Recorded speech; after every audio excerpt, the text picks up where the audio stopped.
تماشاوان رو داول سروان هالبجاتنين كانديدين بارتين كوماريا هروهاج بو باريزجهان لفرنسا او هالبجاتن بارتا باريزجاران لفرنسا بو نها دنگدان هالبجاتن تين انجام داينج بويكو نامزتك بدستي شانكرن ده سري ساعات نهان دائرو او هالبجاتن هاتيه دست بكرن حفت كانديد ركابريه ديكنج بويكو يكشوان نامزتك ببا يكشوان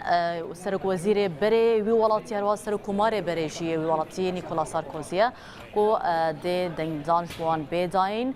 جوی کو و آلان جو پیجی سر وزیر وی ولاتی بره با اوجی یک شوان رکابران نه رکابریت نبره هر دو کاندیدان زیاده ترین گرمای هیا یک شوان ده هالبجاتن جو کاندیدا حزبان ده بیکرن جوی کو لسر زیاده تر اوی مشارع امی بسکنن حسین عمر شارزای کاروبار فرانسای کو لگل منه هفکاری ما كاك حسين تو بخير بي يعني اف ميكانيزما نويا هالبجارتنان مرف دكاره ببيجه ميكانيزما كنويا هاتيه دانين جويكو ركابريت نابرا وان هر دويان داب طيبت نيكولا ساركوزي سر وزير بري ولاتيجي بله اواج بو دست نشان کرنا کاندید پارتیا يعني جي آلية كومارجر نا محافظ كار زور فرنسا نا كومارجر أنا هاتيكرا أنيا كومارجر أنا لريببليكان فرنسا بجندا حفت كانديدن وجوان إيرو خلايا كي بريفا دتشي أكر يكي جوان هر حفتا زيدي بنجيش صديج دنگا آني داويد بي أود بي كانديد كومارجر أنج بو سروكاتيا فرنسا أكر هر يك جوان كانديدا تكسي جوان زيدي يعني بربندا بنجي صدي درباس نكر وخولاد دوا رجع أزانياري البري داجي مدانة تماشوان روداوي كو بنجي صدي يعني جرينجاي بس أف سيستمان ها هاتي دان بله أبنا جبو بيش خصنا جيانا سياسية ديمقراطي آلية كومار يكم جرب في أوي تكرن ناف كومار جراندا يكم جرب في سيستم بكارتينن جبر بهتر بنكيا بارتيتي يعني آلين جريوانا دست رولوات دست نشان کرنا کاندید کمرگر ده هبیج بو سروکاتیا فرنسا حتی انها الگور سونداج است خوازم تنه حسین او نها اف هالبجاتنا تكرنو اف او سيستمتي كي سرپرشتي دكي يانجي دشوبينا في كاري في هالبجاتنا بريفا دچ دولت بخويا يانجي حزبن نا دولة فرنسا دولة سازية يا محمو تزانن لاف هالبجارتن بيوندياوان ببارتيان راهي بكومارجرا بخوراها او نزيكا هر او بارتناجي سرپرشتي دكي 10,000 بنكي دنگداني هنا بشويكي ركوبيك سازيانا بريفا دتشي إيرو ساعات حفت بدما باريسي أنكو ساعات نه بدما هوليري صندوق دنگداني تينا قرتن بشتي وينا دردورا ساعات ونيفكي جرك أنجام بين أخويا كرن قوناغايك باشا حفت كانديدين وهنا بله كيجان كانديد زيدترين دوستانيا ويش بو كردان هيا نها دناف هر حفت هذا بهتر فرانسوا فيون جو سروك وزير بري فرنسا بوس فرانسوا فيون دو جارا سردانا هرما كردستان كريتنا برا 2014 حتى 2016 هذا شاري مهنها يعني ايلول هرما كردستان بو قال سروك برزاني جي جفيابو اتشاخي بريس كونفرانس جي تشكرم بخارودا وتدا باش داربون برسمان جيكر درباري هفكارياج بو بيشمرغا وكردستان بشويكي گشتي هلوستكوي اريني هبو هيواش شاه حزيرانا 2016 دي ساعات هرما كردستان قال سروك برزاني وقالك برسيدي هرما كردستان جفيا وچو سردانا برين هزي بيشمرغا لخازر وانجي كرتدا تكاسكر كو فرنسا نتهنید پشتگیری خوش با هزه پشمرگا و هرما کردستانی و بردوام به بلکه زیدجی بک. الگور سونداجی دناف پارتیا کماری ده نه فرانسوا فیون بخالك البشيا هردو فوتا تشانسوي زيادة تري برنيت قال رقابرين ويندن كوبحصا ساركوزي جتكرا ام بيجن تخازم بيجن بري دست بكرنا في قونا غاية كي حتى حجده هيفي سونداج هري داوي بري دروجا دركتنا فيون صدي خلق وینا وکا کاندیده باش بینه هر یک سارکوزی و آلان جوپه کو دیپلمات کارکی نافدار فرانسا و سارکوزی خسرو کمار فرانسا بو هر یکی 29 جسادی دبن قوناغا دوادا لگور وان سونداجا دیاره و ایرو کس بربندا 5 صدی تنه پرنه قوناغا دوادا او آلیگری سارکوزی یان آلان جوپه کا بهتر ئەکەر یەک جوانە دەرکەتە دەروی ڕکابەریە کا بێتر وێ ئالیگریا فیۆن بکەن یان ڕکابەرێ دی بکەن ئانکۆ هێشتا نە دیارە لێ گۆر سۆنداژێ هەر ئیتالی فرانسوا ڤیۆن بخالەکێل پێشیا سارکۆزی و ئالان جوپەیە هەر چار کاندیدێ دیژیت نابەرا 5 حتا یەک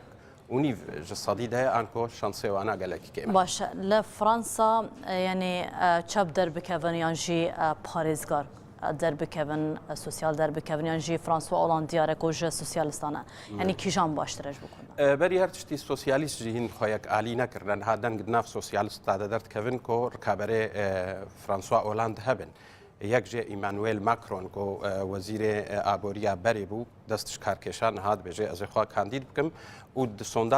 سونداج دادجی گلکی الپیشیا فرانسوا اولاند برای سوسیالیستان ده او بخود چپگیره کی هنه کی تونده لی درباره سوسیالیست و کماری کی جانج بو کرده باشه خوازم بیشم بریارین استراتژیکیان جی هلوستن هری باشل کلا کرده هاتنا گرتن سردمه سوسیالیست دادبون یعنی او دامزراندنا هرما آرام باشور کردستان دست پیشخریا فرانسا بو کوی چاخ فرانسوا میتران بو سروکومارکی سوسیالیست بو یکم سروک دولت زلهز پنج ولاتین خودی اندامتیا دایمید انجمنا اسایشان اف دولتی ده فرانسوا اولاند بو هاتا هرما کردستان و پشتگیری خوش بو هرما کردستان دا خویا کرن دما کو راستی ایریشا داعش هات یعنی سیاست مزن ای فرانسا ای دوستانیه و پشتگیری گله کرد تایبت روز اوای چه باشور کردستانش علیه سوسیالیست و هات نکرن که دی باندوری وان هالبجارتنان لسر روشان های هرما کردستان عراق بگشتی جدی هبن بگو من هر گوهرتنا که فرانسا چه ببه فرانسا ولاتا کی زلهزا یکش اندامه پنج اکو خودی اندامتیا دائمیت انجمنا اسایش ده شوی یک جیاوازی سیاست فرانسا هیا یعنی فرانسا هول دده کو خودی باندور به دواره سیاسی ده جنت نه دواره آبوری ده اف جداهیا و جوالاتندن اروپا بگومان و باندورا و هبه تنست خوازم تبینی که جوک بیشم پیوندی هرما کردستان و کردا نمانه به پارتی اکیره نه تنه فرانسا یعنی پروانه دانوستاندنا و تکلیه همو عالی سیاسی فرانسا ده هیا و باوریان بده پیگه کردال جم فرانسا باش هاتیه ناس کرن و تبان دوران نرینی مزن سر روشا کردی باشه که نریناوان وان هر هفت رکابریا کن هات سکرن تامپرا وان نمزن تانا پرسا سوریا نرینن وان سر پرسا سوریا چوان بله فرانسا یک جوالاته کو سیاستا ویناد تنگ سوریا را جدا بو حتى امريكا جي جوالات اندني اوروبا جي فرنسا تخصت هلوستك جدي وتند الهمبر حكومه سوريا بر سروك سوريا بشار الاسد هبه صاله 2013 هذا ما كوتشك كيماوي هاتن بكار انين فرنسا جدي بو ايريش هر سر حكومه سوريا بچاخ امريكا باش كشكردنا بر راست وچبدا او جداهيه مزند نقبنا چپ و راست فرانسا ده تنکه سیاستا و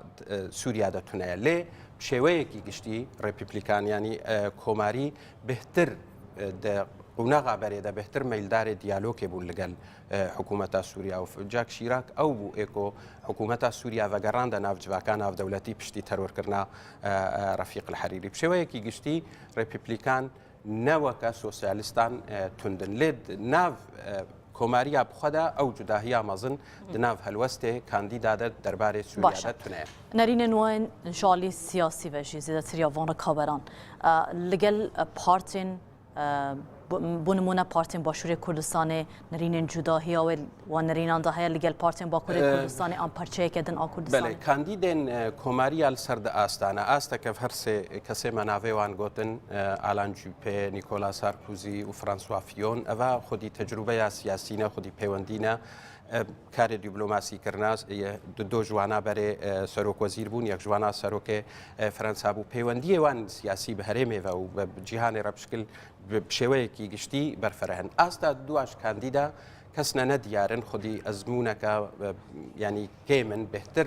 دوسیه نافخوا فرانسا و ورگرتنا و شانس واجی جبو در کتنا سروکوماریا فرانسا تنجبرولو پیوندی وای ناف دولتی و هرمی جی ند آستکا یا هر سه کاندیدێ دیدەنا ڕکابەری ناوبەرە هەرسێک کاندیدادە و گەرەک ژنەهاوە کورد سەرێ بشغڵن پێشبینی داوای پرسیدە بکەم پێشبینیش بۆ کیژان کاندیدی زیاتر هەنە ینی چانسی کیژان کاندیدیت نهادا نا من گوت یعنی ئەم نکارن بدنە پێشیا خۆلات دووە ئەنجامان لێ شێوەیەکی عام لەگۆڕ سۆنداژێن کۆ هەنا بهتر شانسێ کۆماریە هەیە کۆ سەرۆکاتیا فەرەنسا وەربگرن ئەڤنا خاڵایەکەیە گرنگ بۆ هەیامەژە هەبێ ئەگەر کاندیدەکی بەهێزل هەمبەر فرانسوا ئۆلاند دەرنەکە بێژبەر فرانسوا ئۆلاند نها سەرۆکی هەری سارکۆزی یانژی کیژان دناو کۆماریادا دناو هەرسێکادا حتا قونەغا دووە ئەم نکارن پێشبینی بکەن دوێ ئەم لەبەندی ئەنجامێن ئیرۆ بن ئەمزانە بن ژە هەرسێکا کی وێ ڕێژەیە بهتر ببێ سەری ناتا کەساتیم دخوازم بزانم ئەگەر نەڕینامنی کەسایەتی هەری گونجاو کیژان مەیلدارێ فرانسوا فیۆنم من ئەو خۆدی تێم پرس لێکردبوون بناوێ ڕووداوێ وەختی هات بۆ هەرێما کوردستانی هەلوەستەوی زۆر باشن با و کووردا ینی عالیە کۆماریدا کاندیدە منی هەری گونجایەت بینی ئەمتە gelekî spas dikin barêz Husên Omer şareza de karobarên Fransayê da her wiha berpirsê dêskê Rojavayê Kurdistanê jî la Rûdawê tu mêvanê